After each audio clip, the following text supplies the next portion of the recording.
الحمد لله الذي أنزل القرآن وهدانا به إلى عقائد الإيمان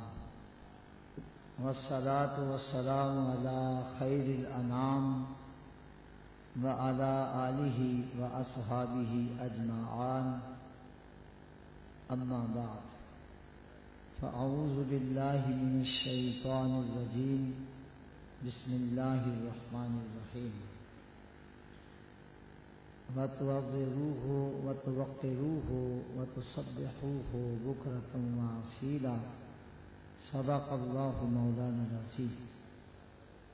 محبت سے صلاۃ والسلام تاکہ برکت ہو جائے۔ الصلاۃ والسلام علیک یا سیدی یا رسول اللہ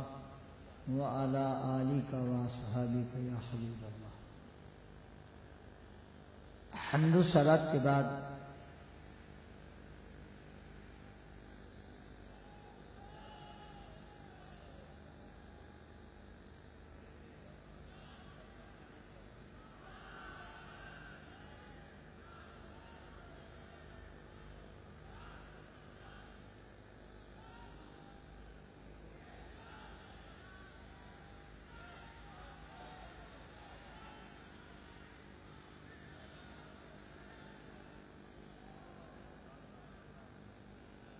حمد و صلات کے بعد سب سے پہلے تو جناب مولانا علامہ پیر سید محمد عرفان شاہ صاحب مشہدی دامت برکاتکم العالیہ کو مبارکباد پیش کرتا ہوں کہ انہوں نے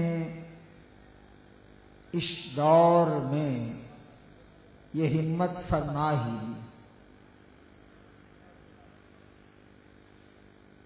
یہ ہمت فرما ہی لی کہ اہل سنت کو اہل سنت کہہ کر پکارا،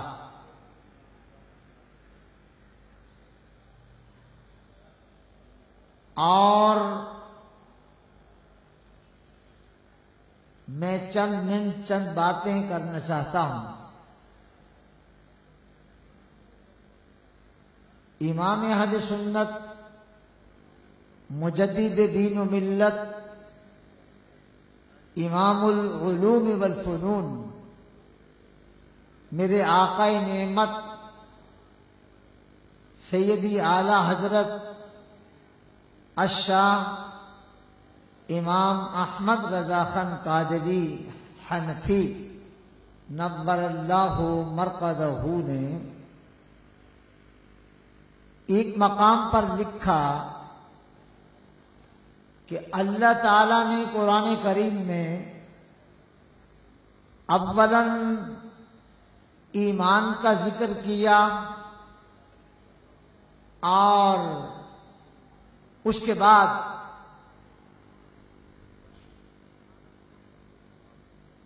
جو ہے وہ اپنے رسول کی تعظیم اور توقیر کا ذکر کیا، اور پھر آخر میں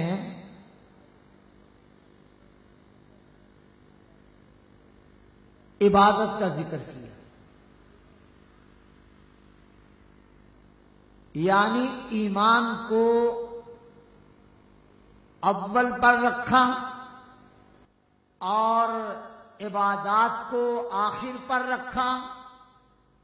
اور درمیان میں اپنے محبوب کی تعظیم اور توقیر کا ذکر فرمایا۔ آپ فرماتے ہیں کہ اب مجھ سے کہا جاتا ہے کہ فلاں ٹوٹ گیا اور فلاں الگ ہو گیا اور فلاں ادھر چلا جائے گا، فلاں ادھر چلا جائے گا، تو امام اہل سنت نے اس مقام پر فرمایا کہ بنانی تو امت مصطفیٰ کی ہے نا، تو جو رسول اللہ کی تعظیم و توقیر کرتے ہیں وہ خود بخود چلے آئیں گے۔ اللہ تعالیٰ نے اول ایمان کا ذکر کیا اور اس کے بعد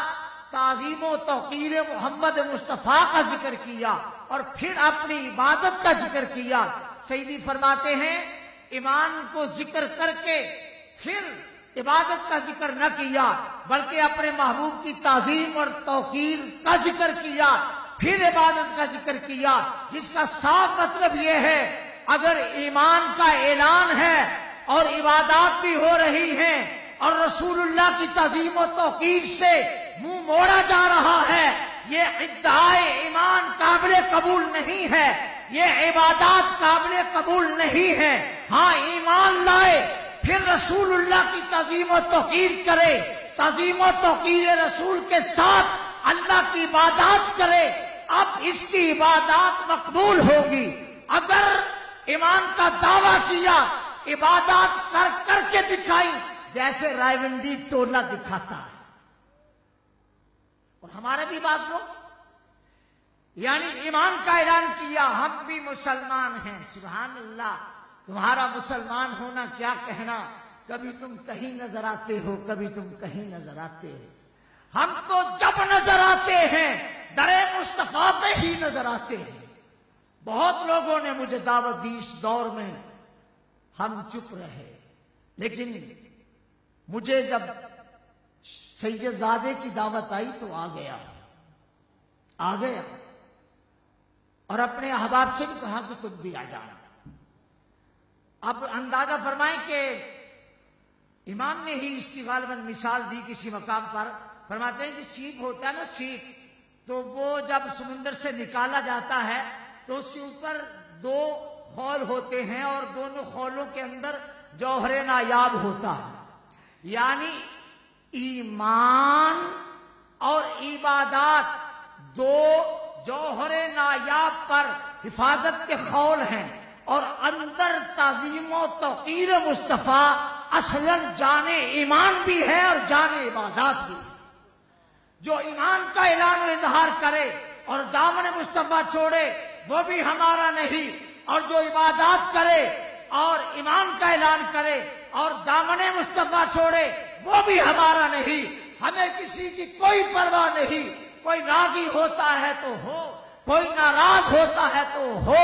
کوئی ساتھ آتا ہے تو آئے، کوئی ساتھ نہیں آتا تو نہ آئے۔ اور لوگ کہتے تھے نا کہ یہ راستہ جو ہے ہمارا راستہ جنت کو جاتا ہے، آؤ ہمارے ساتھ چلو۔ ہم کہتے ہیں جنت کیا ہے؟ جنت تو راہ گزر مصطفیٰ کا نام ہے، ہمارا راستہ مدینہ طیبہ ہے، آؤ ہمارے ساتھ چلو۔ اور ویسے حقیقت تو یہ ہے، یہ نہ تھی ہماری قسمت کہ وصال یار ہوتا، اگر اور جیتے رہتے یہی انتظار ہوتا۔ اور کشتی بھی نہیں بدلی، دریا بھی نہیں بدلا، اور ڈوبنے والوں کا جذبہ بھی نہیں بدلا، ہے شوق سفر ایسا ایک عمر سے یاروں نے، منزل بھی نہیں پائی رستہ بھی نہیں بدلا۔ اب رستہ بدلنا ہوگا، اب ساحل بدلنا ہوگا،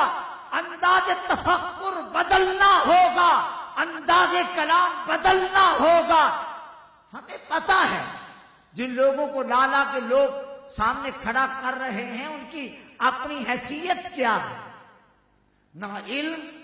نہ فن، نہ قواعد اصل و فرع سے آگاہ۔ الحمدللہ آج اہل سنت کا یہ مجمع دیر کے بعد ایسا دیکھنے کو ملا ہے، خدا کرے اب یہ بڑھتا جائے، اور شاہ جی سے گزارش ہے کہ انشاءاللہ میں بھی آپ کے ساتھ، ہم آپ کے ساتھ چلیں گے انشاءاللہ۔ اللہ تعالیٰ آپ کو اس عظیم الشان عزت رسول کانفرنس منعقد کرنے پر اپنے ہاتھ سے جزائے خیر کثیر عطا فرمائے، اور تنظیمی کام جو ہیں وہ بڑی تیزی کے ساتھ آگے بڑھتے چلے جائیں، اور اللہ تعالیٰ ہمیں کامیابیوں سے ہمکنار فرمائے۔ وآخر دعوانا الحمدللہ رب العالمین۔